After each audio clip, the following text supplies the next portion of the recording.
Hello friends, movie strips present.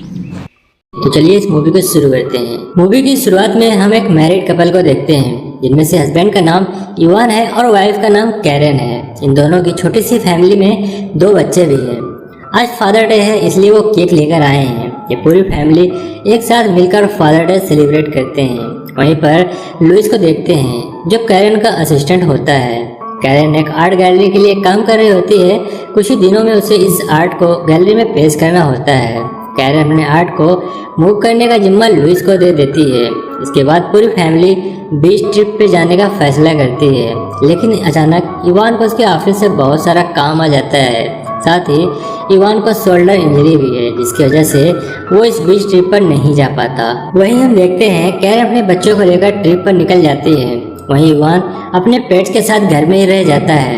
Ivan एक architect है जो अपने काम को बैठकर पूरा कर रहा होता है। काम करते करते उसे काफी रात हो जाती है और बाहर बारिश भी होने लगती है। जब रात में इवान काम कर रहा होता है तभी उसके दरवाजे का बेल बजता है। तब इवान दरवाजा खोलता है। तब वो देखता है कि बाहर 2 लड़कियां खड़ी हैं जो बारिश में पूरी तरह से भीग चुकी हैं। इन लड़कियों में से एक का नाम वेल है और दूसरी का नाम जेनेसिस है। वो दोनों इवान को बताती हैं कि हम लोग पानी में जा रहे थे, लेकिन फिर अचानक हम रास्ता भटक गए।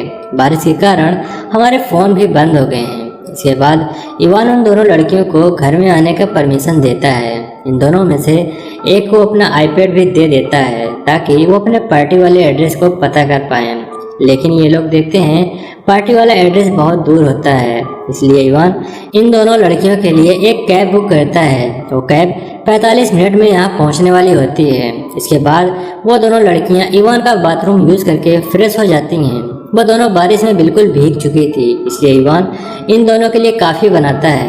ये दोनों फ्रेश होकर इवान के पास बैठती हैं और ये तीनों आपस में बातें करती हैं। धीरे धीरे ये दोनों इवान के पास आने लगती हैं और वो दोनों इवान को पहले सेड्यूस करने की कोशिश करती हैं, लेकिन इवान को यह सब अच्छा नहीं लगता, इसलिए वो वहाँ से उठकर दूर बैठ जाता है। वो इसके बाद अपना फ़ोन देखता है। तब उसे पता चलता है कि कैब को यहाँ पहुँचने में अभी भी 20 मिनट लगेंगे। इसके बाद इवान उन दोनों से बातें करता है। वो दोनों लड़कियाँ इवान को बताती हैं कि वो दोनों एयर होस्टेस हैं और उन दोनों को ट्रैवल करना बहुत पसंद है। वो दोनों इवान से उसकी वाइफ के बारे में पूछती हैं। इवान उन दोनों को कैरन का बनाया हुआ आर्ट भी दिखाता है। बातों ही बातों में वो दोनों इवान को बहुत करीब आ जाती हैं, लेकिन इवान बार बार इग्नोर करने की कोशिश करता है। वो बार बार अपना मोबाइल चेक करता रहता है। वो देखता है अभी भी कैब को यहाँ आने में 5 मिनट लगेंगे। वहीं पर हम देखते हैं कैब आने से पहले ही ये दोनों लड़कियां बाथरूम में चली जाती हैं। इसके बाद कैब भी वहां आ जाती है। इवान उन दोनों को कपड़े और सामान लेकर बाथरूम में जाता है और वो उन दोनों से कहता है बाहर कैब आ चुकी है, तुम दोनों जल्दी से बाथरूम से बाहर आ जाओ। लेकिन वो दोनों इस पर कोई भी रिस्पांस नहीं देती। इसके बाद इवान अंदर जाता है। जब वो अंदर जाता है तब वो देखता है दोनों लड़कियां नंगी होकर नहा रही होती हैं। उसी वक्त वो दोनों लड़कियां इवान को पकड़ लेती हैं और उसे सेड्यूस करने की कोशिश करती हैं। इवान उन दोनों को इग्नोर करने की पूरी कोशिश करता है, लेकिन कुछ समय बाद वो हार जाता है और वो अपने इस मूवमेंट को एंजॉय करने लगता है। इसके बाद ये तीनों एक साथ गपागप करते हैं। वहीं दूसरी तरफ हम देखते हैं इनके घर के बाहर कैब ड्राइवर बहुत देर से इंतजार कर रहा होता है, लेकिन कुछ समय बाद कैब ड्राइवर वहाँ से चला जाता है। अगली सुबह जब इवान सोकर उठता है तब वो देखता है वो लड़कियां वहां नहीं हैं। ये देखकर उसे ऐसा लगता है कि वो लड़कियां यहाँ से जा चुकी हैं। तब वो अपने किचन की तरफ जाता है। तब वो देखता है उन दोनों लड़कियों ने किचन का बहुत बुरा हाल कर दिया है। ये सब देखकर इवान को उन दोनों पर बहुत गुस्सा आता है। उसी वक्त उसे कैरन का वीडियो कॉल आता है। अब उसके घर पर 2 लड़कियां थी, इसलिए वो अपने वाइफ का कॉल बाहर जाकर रिसीव करता है। इधर बाहर आकर इवान अपनी वाइफ से बात कर रहा होता है। वहीं दूसरी तरफ अंदर वेल और जेनेसिस अजीब आवाज़ें निकाल रही होती हैं। ये सब देखकर इवान को बहुत ज़्यादा गुस्सा आता है और वो जल्दी से कॉल को कट कर देता है और बहुत गुस्से में घर के अंदर आता है और उन दोनों को अपने घर से निकल जाने को कहता है। वहीं थोड़ी देर बाद इवान देखता है कि कैरन के बनाए हुए आर्ट को खराब कर रही होती हैं। ये सब देखकर उसका दिमाग खराब हो जाता है और वो बहुत ज़्यादा गुस्से में आ जाता है। ये सब देखकर इवान उन दोनों से कहता है तुम दोनों मेरे घर से चले जाओ, नहीं तो मैं पुलिस को कॉल करके बुला लूंगा। ये सुनकर वो दोनों हंसने लगती हैं और दोनों इवान से कहती हैं अगर तुम्हें पुलिस को कॉल करना है तो कर दो। और इवान से कहती हैं हम दोनों लड़कियां अंडर एज हैं और तुमने अंडर एज लड़कियों के साथ घपाघप किया है और यह एक जुर्म है। इस जुर्म में पुलिस तुम्हें अरेस्ट कर लेगी। ये सुनकर इवान को बहुत बड़ा झटका लगता है। तब उसे अचानक से एहसास होता है कि उसने बहुत बड़ी गलती कर दी है। वहीं हम देखते हैं कि तभी इवान का डोरबेल बजता है और उसके दरवाजे पर कोई आया है। जब इवान दरवाजा खोलता है तब वो देखता है वहाँ कैरन की दोस्त आई है। वो यहाँ इवान से मिलने आई थी और ये देखने आई थी कि कहीं इवान को कोई हेल्प तो नहीं चाहिए। कैरन की दोस्त को यहाँ अचानक देखकर वो काफ़ी डर जाता है, क्योंकि अगर कैरन के दोस्त ने उन दोनों लड़कियों को यहाँ पर देख लिया तब वो कैरन को सब कुछ बता देंगी। उसी वक्त हम देखते हैं जेनेसिस इन लोगों के बीच में आ जाती है और वो अचानक वहाँ आकर इवान के साथ चिपकने लगती है। कैरन की दोस्त जब ये सब देखती है तो वो सोचती है कि इवान का किसी के साथ अफेयर चल रहा है। इसके बाद वो बहुत गुस्से में आ जाती है और वहाँ से चली जाती है। वहीं हम इवान को देखते हैं जो इन लड़कियों से बहुत परेशान हो चुका था। इवान गुस्से में आता है और वो पुलिस को कॉल करने लगता है। इन दोनों लड़कियों को लगता है जैसे इवान सच में पुलिस को कॉल कर देगा, इसलिए वो दोनों घर से जाने के लिए राजी हो जाती हैं। इसके बाद इवान जेनेसिस और वेल को अपनी गाड़ी में बैठाता है और वो उन दोनों को एक घर के सामने छोड़ देता है। उसके बाद वो अपने घर आ जाता है। उन दोनों ने इवान के घर का बुरा हाल कर दिया था, इसलिए वो सबसे पहले घर को ठीक करता है। इसके बाद वो अपने काम में फिर से लग जाता है। तभी अचानक से किसी चीज़ के गिरने की आवाज़ सुनाई देती है। वो देखता है एक फ़ोटो फ्रेम नीचे गिर गई है। वो उस फोटो फ्रेम को उठाने के लिए झुकता है, लेकिन तभी पीछे से जेनेसिस उस पर हमला कर देती है और उसको बेहोश कर देती है। जब इवान की आँख खुलती है तब वो अपने आप को बेड में बंधा हुआ पाता है। वो एक तरफ चिल्लाकर रस्सी खोलने के लिए कहता है, लेकिन जेनेसिस उसकी नहीं सुनती। वहीं थोड़ी देर बाद वेल को देखते हैं जो इवान की बेटी का यूनिफॉर्म पहने हुए उसके पास आती है। इसके बाद ये दोनों मिलकर इवान के कपड़े उतारने लगती हैं। इवान चिल्लाकर उन दोनों को बहुत रोकता है।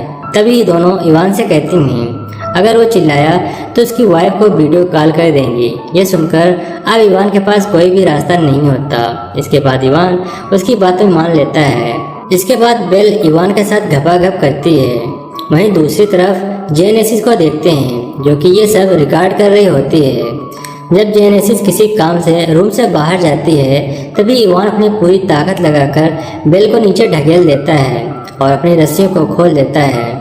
इसके बाद वो जेनेसिस के पास जाता है। तभी जेनेसिस इवान के इंजर्ड सोल्जर पर हमला कर देती है और इवान दर्द से चिल्लाता है। वहीं पर बेहोश हो जाता है। जब उसे होश आता है तब वो अपने आप को एक चेयर में बंधा हुआ पाता है। इसके बाद बेल और जेनेसिस उसके साथ एक गेम खेलते हैं। तभी वहाँ पर लुइस कैरन के आर्ट को लेने के लिए आ जाता है। ये दोनों लड़कियां इवान को रूम में छुपा देती हैं। जब जेनेसिस दरवाजा खोलती है तब लुइस इन दोनों के सामने आता है। वो लुइस को बताती है कि हम दोनों इवान की कजन हैं। उन दोनों ने कैरन के आर्ट को खराब कर दिया था। जब लुइस उस खराब आर्ट को देखता है तब वो बहुत हैरान होता है। वो दोनों लुइस से कहती हैं इस आर्ट को इवान ने खराब किया है। अचानक से लुइस को इवान की आवाज़ सुनाई देती है। आवाज़ सुनकर वो कमरे में जाता है। वहाँ जाकर देखता है इवान को इन दोनों लड़कियों ने बांध दिया है। इसके बाद वो इवान को छुड़ाने की कोशिश करता है। तभी जेनेसिस और वेल उस आर्ट को तोड़ने लगते हैं। जब लुइस उस आर्ट को तोड़ता हुआ देखता है तब उसे अचानक से अस्थमा का अटैक आ जाता है। उसका इनहेलर भी जेनेसिस के पास होता है। लुइस को यहाँ पर सांस लेने में बहुत प्रॉब्लम होने लगती है। वो अपनी इनहेलर को लेने के लिए उन लड़कियों से बहुत रिक्वेस्ट करता है। तभी अचानक उसका पैर लड़खड़ा जाता है और उसका सिर उस आर्ट से टकरा जाता है और लुइस की यहीं पर मौत हो जाती है। यह सब देखकर दोनों लड़कियां हंसने लगती हैं। ये सब देखकर इवान समझ जाता है कि ये दोनों साइको हैं। इसके बाद ये दोनों मिलकर उस लाश को ठिकाने लगा देती हैं। इसके बाद वो इवान और लुइस के फ़ोन से मैसेज करती हैं और दोनों ऐसा दिखाने की कोशिश करती हैं जैसे लुइस और कैरन का अफेयर चल रहा है। और जब इसके बारे में इवान को पता चला तब उसने लुइस को मार दिया। इसके बाद वो दोनों लड़कियां इवान के बैकयार्ड में गड्ढा खोदती हैं इन दोनों लड़कियों का प्लान होता है कि ये दोनों इवान को यहाँ पर दफना देंगी। वहीं दूसरी तरफ आईपैड से इवान अपनी वाइफ को कॉल करने की कोशिश करता है, लेकिन जेनेसिस वहाँ आकर उसे पकड़ लेती है। इसके बाद उन दोनों को बहुत गुस्सा आता है। वो इवान के घर को पूरी तरह से तहस नहस करने लगती हैं। वो इवान का बाल भी काट देती हैं। इवान उन दोनों से बहुत रिक्वेस्ट करता है कि प्लीज़ मुझे जाने दो। तब वो दोनों इवान से कहती हैं चलो अब हम लोग हिड एंड सीक खेलेंगे। ये दोनों इवान की रस्सियों को खोल देती हैं। इसके बाद इवान भागकर एक रूम में छुप जाता है, लेकिन जेनेसिस उसे पकड़ लेती है। इसके बाद इवान हेल्प के लिए चिल्लाता है। उसी वक्त जेनेसिस उस पर गन तान देती है और उसे चुप रहने के लिए कहती है। इसके बाद सुबह का सीन दिखाया जाता है, जहां इवान को दफनाने के लिए उस गड्ढे के पास ले जाती हैं और ये दोनों इवान को दफना देती हैं, लेकिन वो इवान के सर को जमीन से बाहर रखती हैं। इसके बाद वो दोनों इवान को अपना सच बताती हैं कि वो दोनों इवान से कहती हैं कि हमारा प्लान तुम्हें मारने का बिल्कुल नहीं था। हम दोनों बस अपने मजे के लिए तुम्हारे साथ गेम खेल रहे होते हैं। हम दोनों अंडर एज भी नहीं हैं। इन दोनों लड़कियों का शौक होता है कि वो एक मैरिड आदमी को सेड्यूस करके उसकी फैमिली को डिस्ट्रॉय कर दें। ऐसा करने में इन दोनों को बहुत मज़ा आता है। इसके बाद वेल उसे एक वीडियो दिखाती है। ये वीडियो वही था जिसे जेनेसिस ने उस वक्त रिकॉर्ड किया था, जब वेल इवान की बेटी का ड्रेस पहनकर उसके साथ घपाघप कर रही होती है।